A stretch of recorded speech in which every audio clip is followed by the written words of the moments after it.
Hello, welcome to the 9th episode of the Dragon's Pen, podcast about fantasy writing, sci-fi writing, and other genre-specific writing. My name is Martin, I'm a fantasy writer myself, and I have spent years attending and leading workshops working with aspiring writers to help them understand how to improve their texts. I thought I might share my experience and give you some advice on how to develop your worlds, build your stories and characters, and help you write your own fantasy or sci-fi saga. So let's get to it.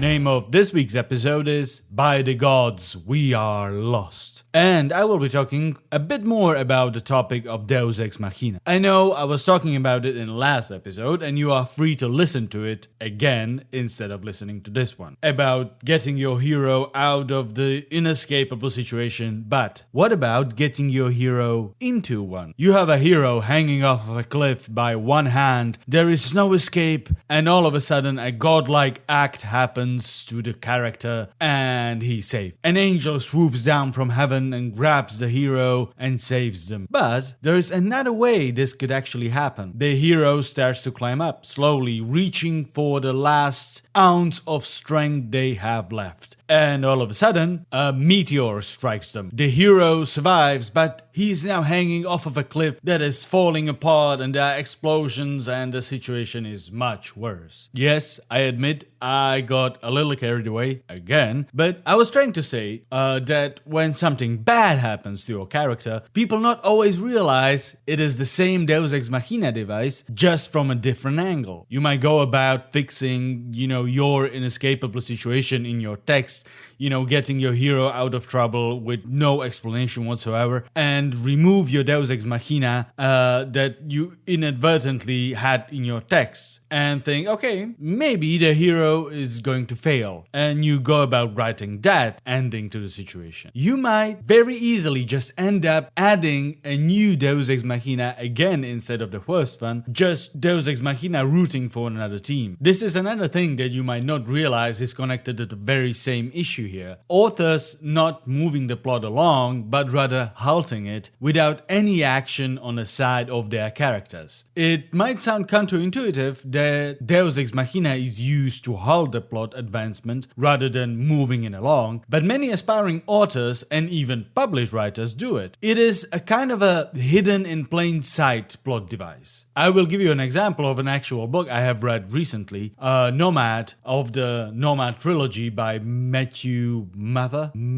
I don't know. I have no idea how to pronounce the name. And, let's see if you can spot the Deus Ex Machina in this kind of a rooting for another team situation. Again, we are looking for a situation where the plot advancement is halted due to godlike act that our characters had no say in and made the situation worse or even unsolvable. So, we have the heroine trying to reach her dad. They are supposed to meet at the airport, and dad does not show up, but he promises he will be on the very next flight out. And after he hangs up the phone promising this, he is kidnapped. Okay, there is another chance for them to meet. Heroine is about to make contact via the phone, seconds away from calling the dad. She is attacked, mugged, and locked out of the apartment with no communication, no money, and no keys to the apartment. The dad sends somebody to pick the heroine up. The car is there in front of the apartment she was locked out of, and she knows that it's the car for her, and she's going to get in the car, and then a nuclear attack happens to the city.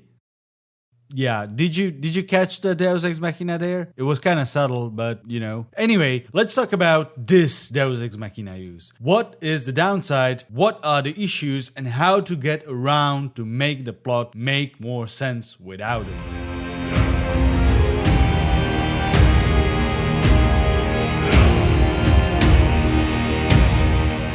I mean, yeah, it sounds bad for the book. And I'm sorry. Plus, I'm sorry about the spoilers and, the bad review. But it was actually nicely written. And, the plot was interesting, but it was weirdly, put together. It reminds me a lot of a Netflix series when you basically spend 10 hours watching one season, realizing by the end episode that you are actually watching a trailer for another season that you have to wait a year for. And this is pretty much the problem with the use of Deus Ex Machina. It gets very frustrating very soon. After the nuclear explosion in the book, I stopped caring about, if the heroine reaches the father or not. I was like, well, if it's not meant to be, I make fun of it, but it is actually the worst possible thing that can happen to your text. The reader stops caring. So how can this happen to your plot? You are there, you write your own saga, and all of a sudden reader stops caring? What the hell? Well, it is a combination of factors, really. Sort of a exact opposite of what I was talking about in the last episode. But mostly it stems from your character kind of taking over the plot. Like this particular heroine, she was an ex-military, leg amputee, extreme sport, adrenaline junkie, climbing hills, parachuting, pretty much whatever. Which is a nice idea, but when you think about it, this character, is pretty much unstoppable. You can throw pretty much anything at her. She can be in any situation and she can somehow handle it with her background and her, drive. It is not a character, it is just this avalanche of, making plot happen. And she would need a nuclear explosion to stop her from pursuing her goal. And that's exactly it. I have seen a number of texts from aspiring authors in which the hero is so much of a hero, it kind of breaks the plot. The author realizes it too late and in desperation comes up with solution like, I can do it. This situation recalls the trauma from my past I barely mentioned in chapter 2. I can't do it. Yeah, reminds you of something? Something like, you are killing Martha. Why? Why did you say the name Martha? Yeah, the exact same thing happened in Batman vs Superman movie. And that's why it was so annoying. It was a Deus Ex Machina that ended an epic battle of Batman and Superman. The battle we all wanted to see happen ended in Deus Ex Machina, and pretty, cheap one. It breaks the scene completely and makes the whole experience just, frustrating. I honestly can't even remember what was happening in the rest of the fight scene on account of these few lines of dialogue. The very same thing might happen to your text, might be actually happening to your text right now. So how do you find it and how do you fix it?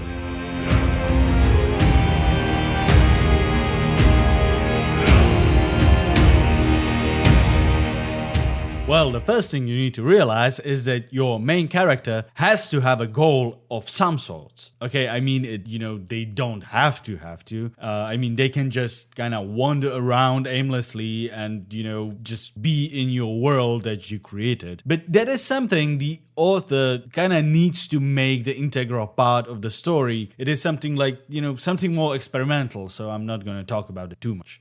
Just a side note, every rule of writing, the character development, the plot, every single rule can be broken. You just have to understand the rules to break them and understand why you are breaking them. I made a note of this and I will talk about it in an upcoming episode sometime. So, anyway, back to the topic at hand. Your character, your main character, your hero has to have a goal. And your story is about this character reaching their goal or maybe not reaching it and why. The problem emerges when the relationship between your character and their goal is somewhat unbalanced. Let's get back to our example with Alex, an orphan born with a mysterious mark on his skin, a descendant of ancient race of warriors with some, whose village is massacred in the first act of the story. Imagine if Alex was a bit more closer to his heritage in the beginning of the story. In the past examples, he was this unsuspecting teen who learns how to be a hero eventually in the story. For this episode, let's make a bit more of a hero out of him, in the first act. Maybe his blood holds so much power, he only needs to touch the evil to get rid of it. So when the village is attacked by the monsters, all Alex needs to do is touch the monster and it will just go away and die. Plus, let's say he is brave, very resourceful, and knows how to take care of himself and people around him. So basically, he has these building blocks of a hero before he even, begins to be a hero. So let's say this is our Alex for now. So it's pretty simple, right? Okay, we don't want to make it maybe so easy on him. So maybe we'll make it, a little bit harder, the village attack. Like, let's say a tentacle monster would attack, which, not great, because if tentacle monster reaches out to grab Alex, they're actually touching, meaning the monster dies. So, okay, now we have a problem, and Alex's goal is clear. He wants to save the village. The means are clear. He has to touch the monster, the attacker. It is pretty much the exact opposite of the last episode, the example from the last episode, in which the overpowered situation took over Alex. In this one, we will make Alex the overpowered one and the situation the one taken over by him. Do you see the problem here? It kind of boils down to episode 7 about the main character, creation. Simply put, there has to be a solution to each situation your hero encounters, and your hero and his skill set should be the only and the proper solution, or maybe the best solution for the story. We have Alex, a hero to be, but right now pretty much a hero already, and the village attack is very well within his capacity to handle it. The monster is staring down the village, causing mayhem, killing and injuring inhabitants, and Alex knows he has to help. The mark on his skin starts glowing, a sign he has to do something. Not the others, not the man, not the village militia. He has to do something. So he runs onto the main square where the monster is. He gets injured, a shrapnel from the house destroyed by the monster hits him. He carries on, he sees his crush, Brianna, being taken by the monster. He has to save her. He limps on over the bodies of his friends and, families he knows. He eventually reaches the monster. The mark starts glowing even stronger now. He lays his hand on the monster and the monster dies. Yay, the village is saved. And that's kind of a problem because we don't necessarily want him to succeed so easily in the first chapter or the second. But the Alex, let's say he lifts his head and sees 10 more monsters approaching the village. That's not actually bad, right? I mean, it kind of goes to show the threat, the problem is much larger, and it can sort of be a metaphor for Alex being stuck in his little life and his little village with his little problems, and all of a sudden realizing there is,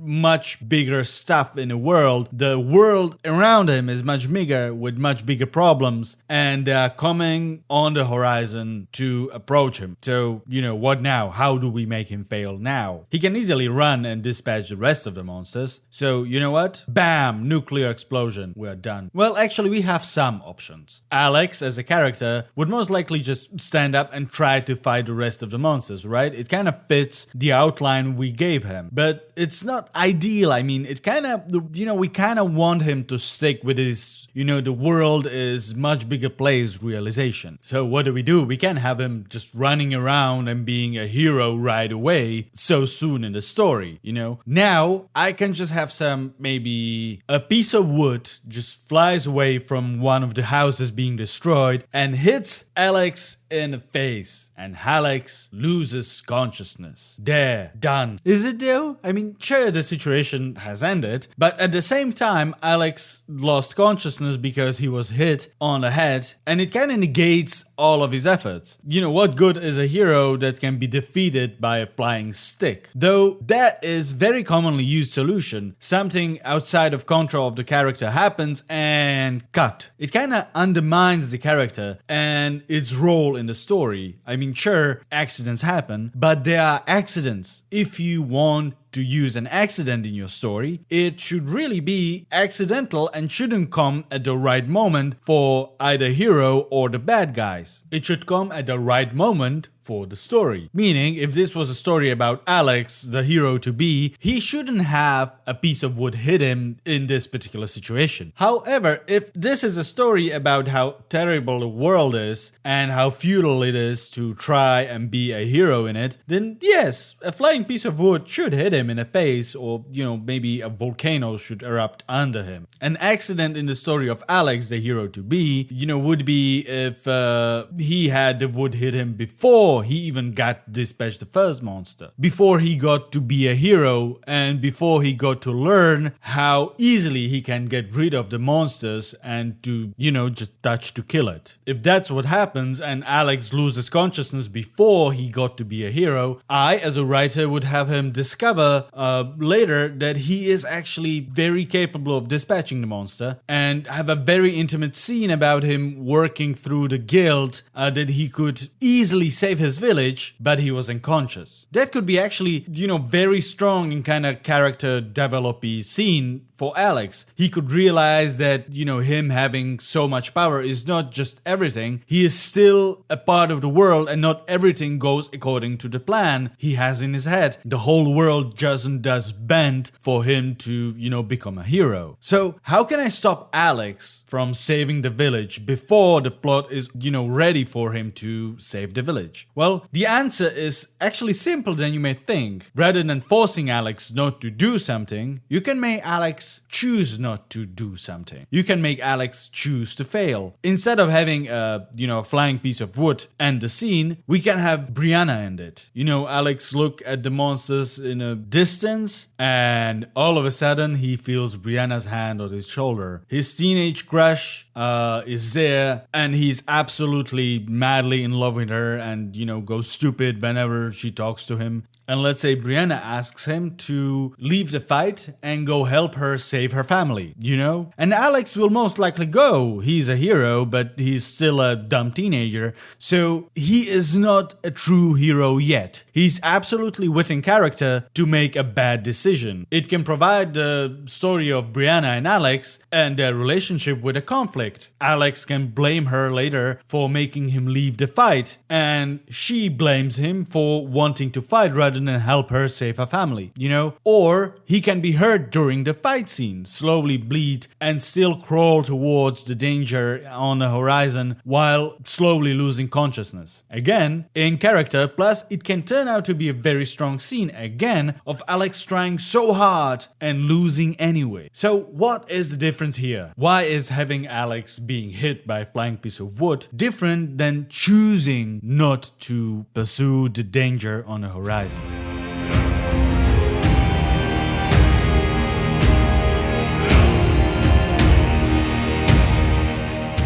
The main difference is Alex, or any hero really, being in a situation where they have a choice to make, or in a situation where the choice is made for them. And the choice always produces some sort of lasting outcome in the story. Okay, I, as an author, know he has to fail, but the character doesn't, and the reader doesn't as well. Therefore, I can make the story of the hero's failure a very powerful part of the plot. There is no real lasting outcome from a Deus Ex Machina solution. I mean, if Alex fails because of the choices he made as a character, he has to come to terms with them eventually in the story. But if the failure is due to, let's say a flying piece of wood, there isn't much to come to terms with. How would Alex come to terms with, being hit on the head by a piece of wood? Is he going to despise the trees from now? Or is he going to wage war on forests? Another thing that really messes up the plot and frustrates the reader is keeping your character away from the goal, sort of on purpose. Alex's goal is to save the village in this example, and he knows how, but maybe it is not the time for him in the story to do so. And it is fine, but if there is a straightforward solution to the situation, and the situation becomes unsolvable all of a sudden for no other reason other than to keep Alex from succeeding and advancing the story too far, it's just cheating, it's just padding.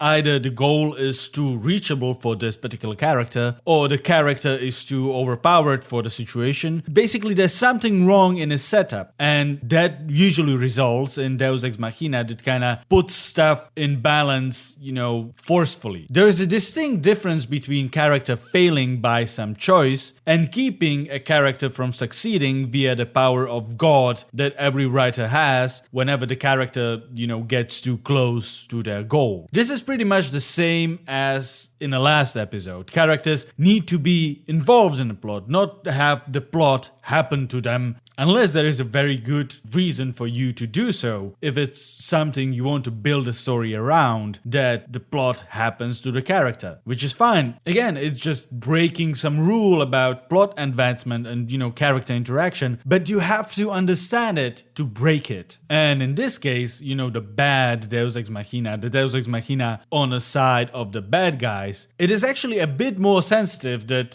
a positive one. It makes sense because you as a reader are kind of rooting for the main character. You want them to succeed, right? And the readers are usually a bit more forgiving when Deus Ex Machina helps the main character. But when character is Deus Ex Machina, out of victory, it feels very frustrating for the reader. It feels like, why did I just read the entire chapter of him, trying to fight the monster when he's going to just lose consciousness at the end?